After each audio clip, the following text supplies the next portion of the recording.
Hey guys, welcome to the Field of 68 YouTube channel. If you like what you see here, hit that subscribe button and you'll get more college basketball content just like this.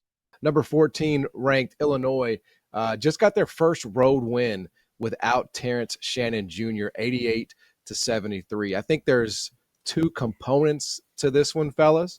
And our man RC is just he's a statue, man. He is just locked in right now. He's locked in. He's locked in on a final score.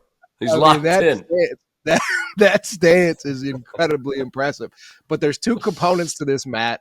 We'll start with the winning component, which is Illinois finding a way to handle business, quite frankly, without Terrence Shannon Jr. on the road. What did you make of this win tonight for them, and maybe what kind of statement it is for them without TSJ? Well, I think, John, it's a big statement. For one, to be able to go on the road, and Michigan's coming off a big win, and they know Dougie McDaniel's playing because he gets to play home games. We're still trying to figure out why he only gets to play home games when he's suspended and can't play on the road. So, Illinois had to prepare for Dougie McDaniel being in the lineup, and they're coming off that big win against Ohio State. So I think it's a huge win for Illinois in the sense of, two, we're still trying to figure out, look, Purdue's won. Who's going to step up and be two? Who's in that next tier? And we could put a number of teams in that category. It's been Wisconsin, but we saw them lose the other night on the road to Penn State. Is it Northwestern, who's coming off a big win? Is it Illinois? Like, who's going to be that team that rises to the top of the standings? Because Purdue's the clear-cut favorite. So I thought this was big. I thought it was huge for Illinois. Didn't shoot it great from the perimeter, 33%, 6 of 18 from behind the line, but they found a way to win. And in this league, finding ways to win on the road is going to be the most important thing as we inch towards February and March, because road wins are hard to come by. I don't care what conference you're playing in, but this was big. And, Doug McDaniel, he was out there. He started the game, had 14 points, shot 18 field goals, but I think they got to go on the road the next game. So, the next coach has got to prepare without him being in the lineup. It's a crazy situation, man. RC, why would Michigan season weird as hell, right? Like season 5 of Stranger Things, bro. We're gonna get all the kids from Hawkins in there. It's weird as hell. And this Doug McDaniels and the way they're in, why not just as a coaching staff, knowing he's, one of, if not your best player, why not just get that out of the way so you can move forward and get that suspension put behind you completely? I don't know. I've never seen this or heard of this before, and I don't know anyone that has. So when we find out, I'm hoping for a better explanation from everyone. I mean, I hadn't heard anything. So Matt and I were talking about it before. And I asked him had he ever heard of it. He said no. So I've never heard anything like that, because tutors travel. Any academic help you need, usually they travel with you. So who knows what this is about? I don't know. It doesn't make a lot of sense. I don't understand it, but it's not for me to understand. I don't know whose record this one goes on tonight, Juwan or Phil. I guess they'll argue about that on the bus. John, let me ask you this. Is it 6 road games? It's with 6 games, and he's not serving them at home. So, it could be 6 games. 6th road game is at Northwestern on February 22nd. If I'm right, because he was suspended for the Maryland game at Maryland, and they lost. Yes. Right? Yes. So the 6th road game is February 22nd. Right. That'll be his 6th game that he's suspended for. Because nobody ever in the history of time has been suspended for just road games specifically. So it's just 6 games that they've decided to dole out as discipline. He or they or whoever is just choosing to serve it in this capacity. Yeah, that takes him. We're almost to March by the time his suspension's over.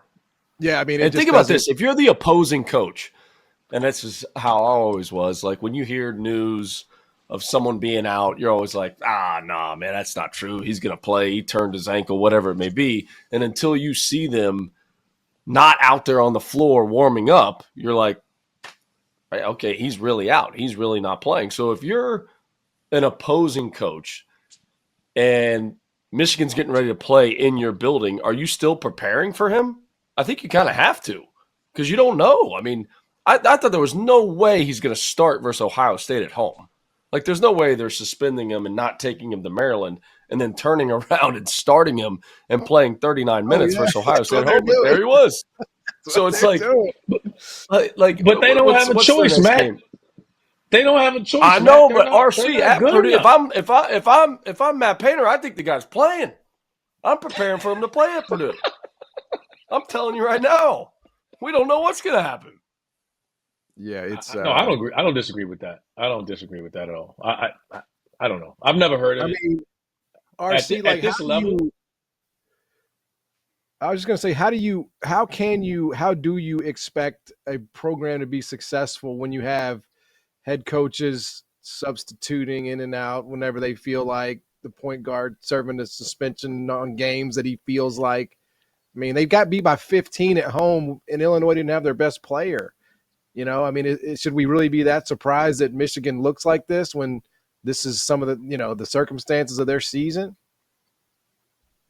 I mean, we've mentioned it before with Michigan. I don't think they're as talented as the other team. Their margin for error is just so small, and they have to play at almost their absolute best to beat a team like Illinois, even without their best player. This team is Illinois with their best player is competing for the Big Ten title, and they're gonna lose some games because of that. I mean, that's just a damn good team. They're well coached. They're tough.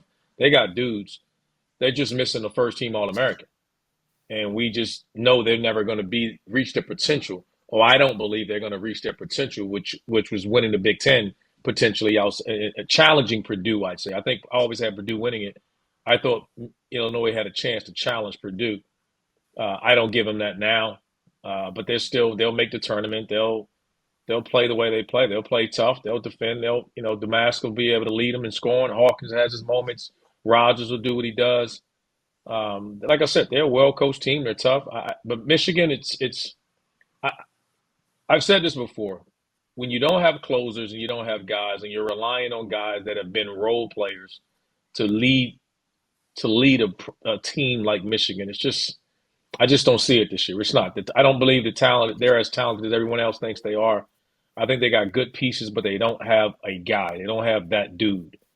And it's hard to win in Big Ten, ACC, or any Power 6 conference without a dude.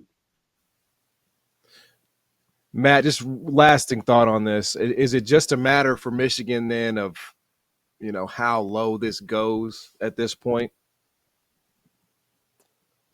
Yeah, John, I like when you look at Juwan Howard and his tenure and you look at everything that he's done in Sweet 16 and Elite 8, when you look at his coaching record, I don't think, and me and everybody on the field of 68 gives me a hard time because I always side with the coaches and I never like to put anybody on the hot seat, and Goodman always thinks I'm too positive. He calls me Mr. Positive.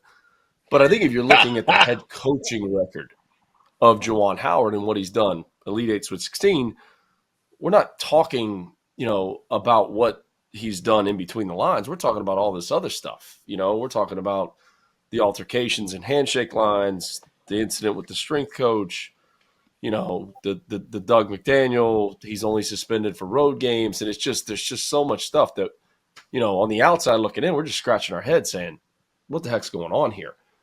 So I don't know, how this season ends for them.